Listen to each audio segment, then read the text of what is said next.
Provérbios, capítulo 24.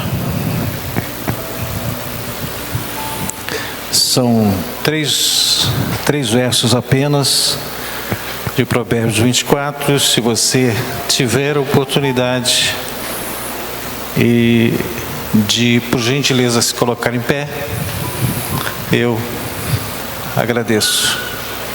Diz assim: não tenhas inveja dos homens malignos, nem desejes estar com eles, porque o seu coração maquina violência e os seus lábios falam para o mal. Com a sabedoria edifica-se a casa, e com a inteligência ela se firma. Feche os seus olhos. Obrigado, Senhor, por estar aqui mais uma vez na tua casa. Esse momento tão significativo, porque nós estamos na casa que é do Senhor, templo de Deus, santuário de Deus, onde temos a oportunidade, o privilégio de estar meditando, refletindo nas sagradas letras. Então, o Senhor esteja conosco, traz a revelação da tua palavra para nós, para o nosso coração, em nome de Jesus Cristo. Amém. Pode sentar, queridos.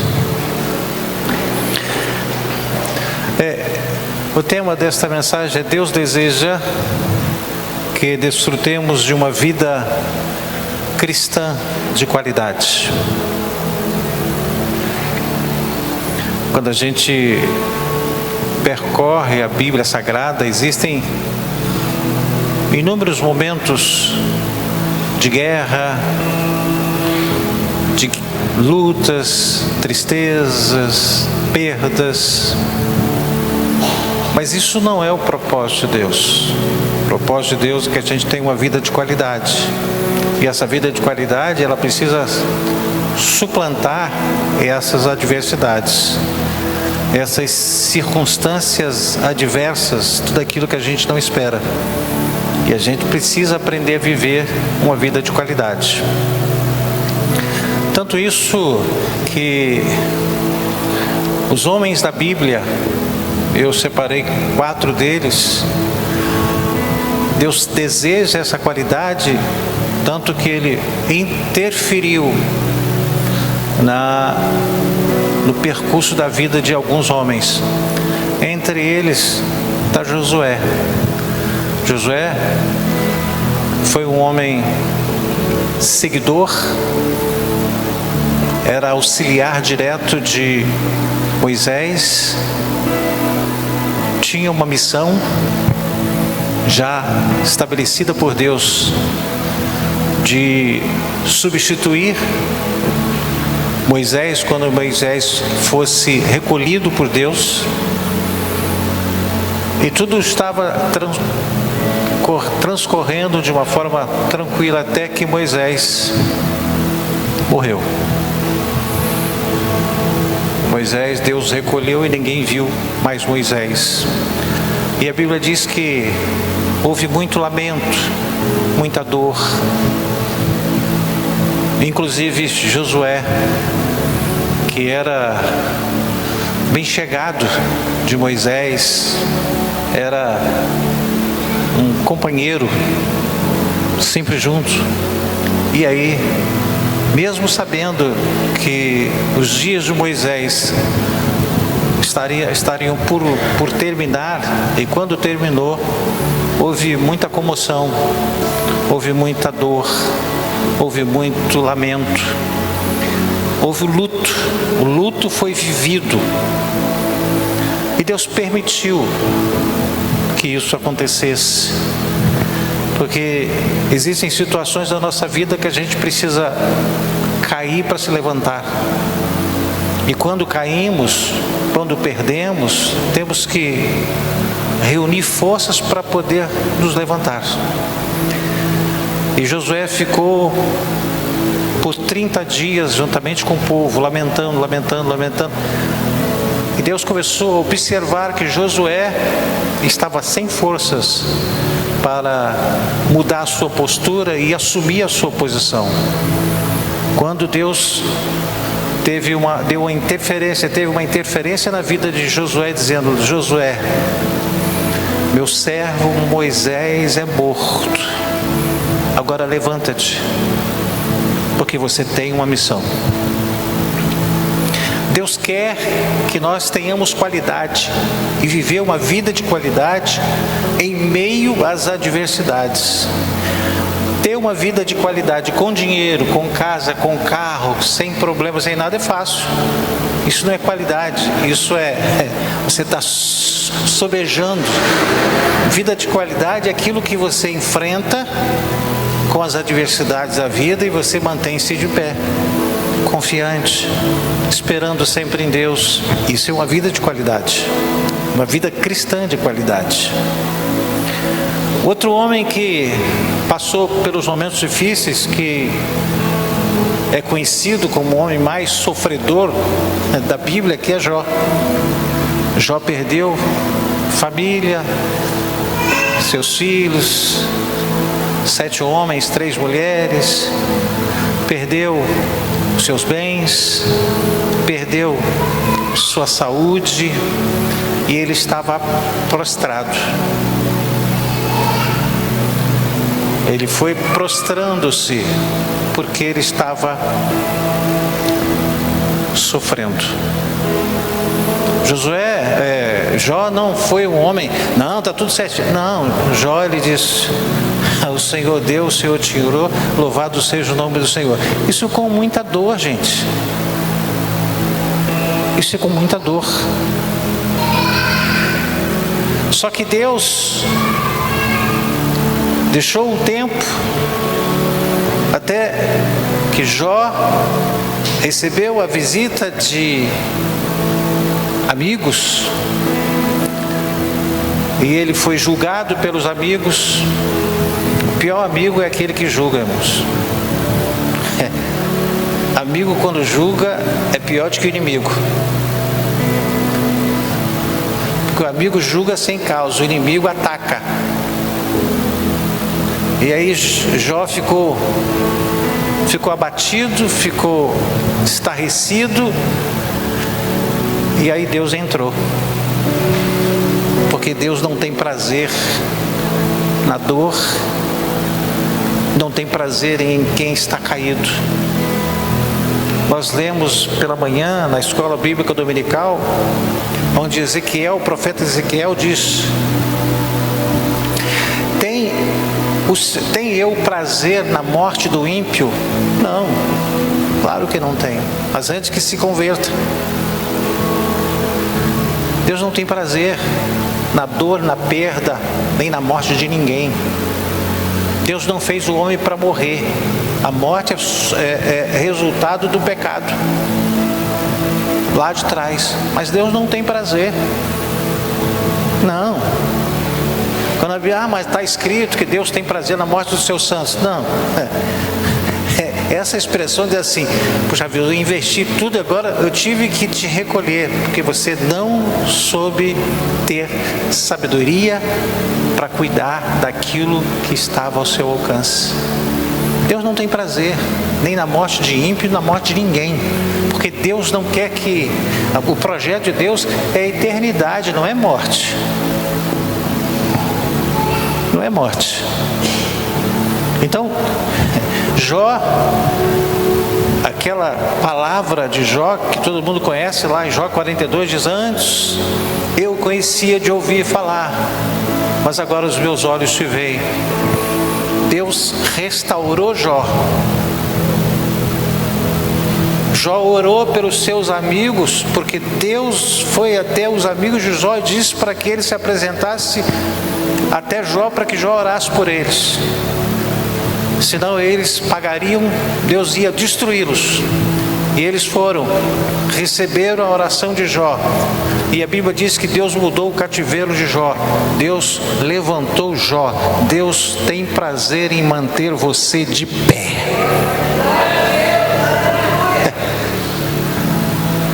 Deus não tem prazer em ver ninguém prostrado, caído, em migalhas. Não, não. Davi foi outro homem que, por excesso de autoconfiança, cobiçou, pecou e pecou e pecou. Só que ele não percebeu. Às vezes a gente faz certas coisas, a gente não percebe, por excesso de autoconfiança. É assim mesmo. Até que o profeta Natan chegou até os aposentos de Davi, ele contou uma historinha que todo mundo deve já saber sobre isso. Olha, tem um homem que tem muitas ovelhas e o seu vizinho só tem uma. Esse homem que tem muitas ovelhas resolveu fazer uma festa, mas ele não teve a coragem de pegar uma das suas ovelhas e pegou a única ovelha do vizinho para comemorar. Então Davi se alterou, se enfureceu e disse: esse homem tem que pagar por isso. E ao final dessa fúria, o profeta disse: esse homem é você. E saiu. Trouxe uma outra palavra para ele e se retirou. E Davi prostrou-se, caiu, adoeceu, ficou com chagas, havia gemido na sua alma dia e noite. A Bíblia diz que está escrito: o seu humor se tornou em sequidão de estio. Ele lamentava, ele chorava, ele gemia. Até o dia que ele, na sua atitude de reconhecimento, ele disse: não retire de mim o teu espírito, Senhor.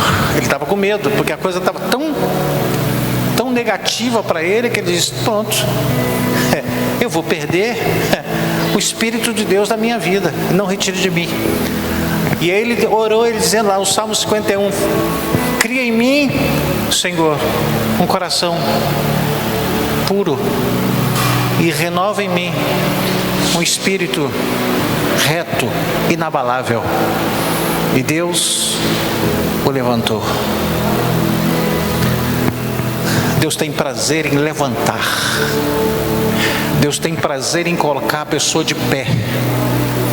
Deus não tem prazer na morte nem na doença de ninguém. É colocar de pé. As dificuldades aparecem, as adversidades, as perseguições, as doenças, as perdas acontecem, sim, mas este projeto final de Deus é manter você de pé. É cada um de nós de pé. E o último personagem é o apóstolo Paulo. Paulo, pregador, um homem que abriu igrejas por várias nações, mas é um homem que sofreu. Ele era perseguidor de perseguidor e passou a ser perseguido. Sofreu. E ele tinha, segundo a Bíblia Sagrada, um espinho na carne que 3 vezes por dia lhe açoitava. E ele estava no limite das suas forças quando ele disse para Deus: Deus, eu não aguento mais, tira isso de mim. E aí Deus olhou para ele e disse assim: Paulo, a minha graça, ela te basta. O meu poder se aperfeiçoa na sua fraqueza. O que ele estava querendo dizer? Se Paulo não tivesse nada que lhe incomodar, Paulo teria voltado à sua arrogância e à sua prepotência, o seu orgulho. Mas Deus disse para ele: você precisa estar sob o meu controle, aos meus cuidados, você precisa depender de mim. E para depender de mim você precisa sofrer, então você vai sofrer, mas a minha graça vai lhe bastar. Porque Deus quer que o homem fique de pé.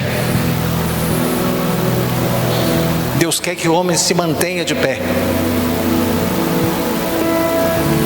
E essa leitura do livro de Provérbios traz traz ensinamentos sobre a sabedoria e nos faz entender sobre as palavras de prudência, isso é, inteligência. Ei, não adianta ter sabedoria, eu preciso ser inteligente, eu preciso ter inteligência para usar a minha sabedoria. E Deus quer que eu tenha sabedoria, mas seja inteligente, use a minha inteligência. Não, isso aqui não devo. O que Paulo diz? Todas as coisas me são lícitas, mas nem todas me convêm. Por que ele está dizendo isso? Porque ele tem a sabedoria do conhecimento, mas ele tem a inteligência da escolha, de saber o que vai prejudicá-lo ou não. Ele disse: todas as coisas me são lícitas, mas eu não me deixo dominar por nenhuma delas. O que ele está fazendo? Uso da sua inteligência. Ele poderia, com a sua sabedoria, dizer: não, mas isso não vai me atingir, isso vai estar tudo tranquilo. Não, ele foi inteligente, ele diz assim: não, eu não vou me deixar dominar por nada, não me convém. Isso é ser inteligente. É muito comum encontrarmos situações que há oportunidades de nós nos desviarmos da presença de Deus. Não falta oportunidade, principalmente naquele momento que somos convidados para dar uma pausa na verticalidade com Deus e entrar em uma esfera de distração. Se a pessoa não for inteligente, ele se distrai e se perde. A distração, você pode ter o seu momento de lazer, o seu momento de família, isso é importante. Agora, seja inteligente. Mantenha a sua postura, mantenha a sua posição em relação a Deus. Diante do convite, uma mulher chamada Eva, ela foi convidada a comer do fruto da árvore do conhecimento. Ela logo se esqueceu do que Deus havia dito para Adão. Ele disse: de toda árvore que estiver aqui nesse jardim você pode comer, mas essa árvore aqui você não pode comer, porque o dia que você comer você vai morrer. E aí, na tradução da palavra, na interpretação da palavra, não é que ele vai tocar e dizer: morreu. Não, era morte espiritual. Ele ia morrer espiritualmente no dia que ele comesse. Só que a serpente, o diabo usou a serpente, incorporando uma serpente, e trouxe uma palavra convidando a provar do fruto e distorcendo o que estava no coração de Adão. Ele disse: não é isso que ele entendeu. Certamente vocês não vão morrer, vocês vão ser iguais a Deus no conhecimento, no entendimento. E isso elevou o coração de Eva, que desejou aquele fruto por causa do resultado dele. E aí ela comeu. Vou dizer, e o bobo do Adão também. Comeu, e aí? A morte espiritual se estabeleceu. Adão, depois que comeu daquele, viveu muito tempo. Viveu muito tempo. Era morte espiritual. Foi expulso do Éden, morte espiritual. Isso é morte. Foi expulso do paraíso. Ei, quando você está com o seu coração voltado para Deus, você entra no paraíso de Deus, vivendo uma vida com qualidade, com felicidade, com paz que excede entendimento, com amor que excede todo o entendimento. Isso é um paraíso.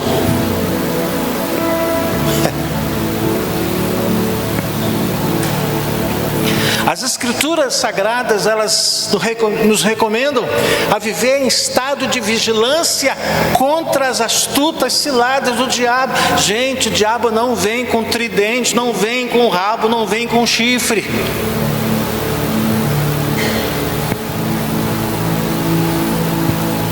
Não fique esperando, não, mas ele... Não, está tudo tranquilo, não tem nenhum chifre aqui, não tem nenhum tridente aqui. Não está nesse negócio não, nem vai ter. O apóstolo Paulo, escrevendo a sua carta ao povo de Éfeso, capítulo 6, versículo 11, ele diz assim: revestível de toda a armadura de Deus, para poderdes ficar firme contra as astutas ciladas do diabo. Deus me dá a armadura, eu tenho que ficar vestido dela. Por quê? Porque ele vai me atacar de manhã, de tarde, de noite ou de madrugada. Eu tenho que me proteger. O ladrão aparece quando? Agora está todo dia, o dia todo. Mas o ladrão normalmente ele aparecia de noite. O ladrão da noite. Então eu preciso me revestir, me proteger. Por quê? Porque Deus não tem prazer na minha dor. Deus não tem prazer no meu sofrimento. Deus tem prazer no meu sorriso, na paz, no amor. Isso é o prazer de Deus.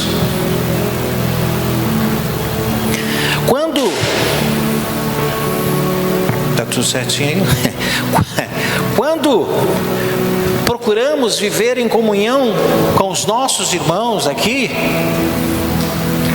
os irmãos da fé, e buscamos ter uma vida de plena comunhão com Deus, trilhamos o caminho de vida com qualidade, evidenciando assim equilíbrio comportamental.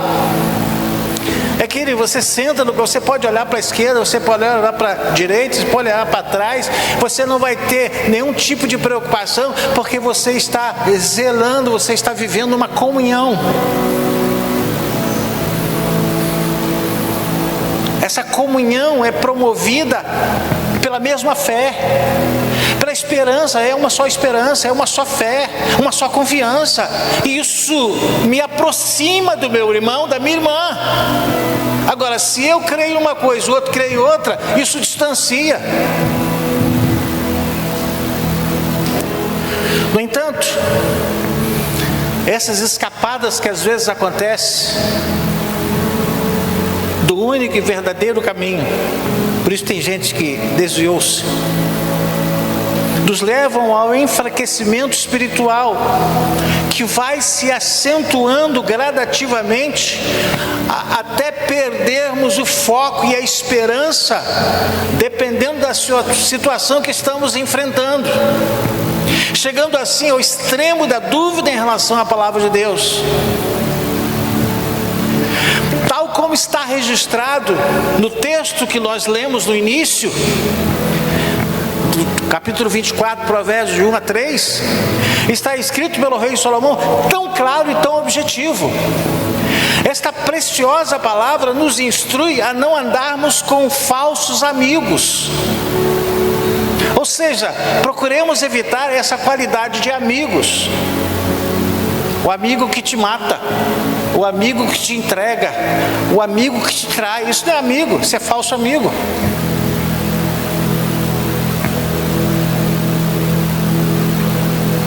Esses falsos amigos só aparecem quando estamos em momentos de confusão espiritual e principalmente da fraqueza da carne.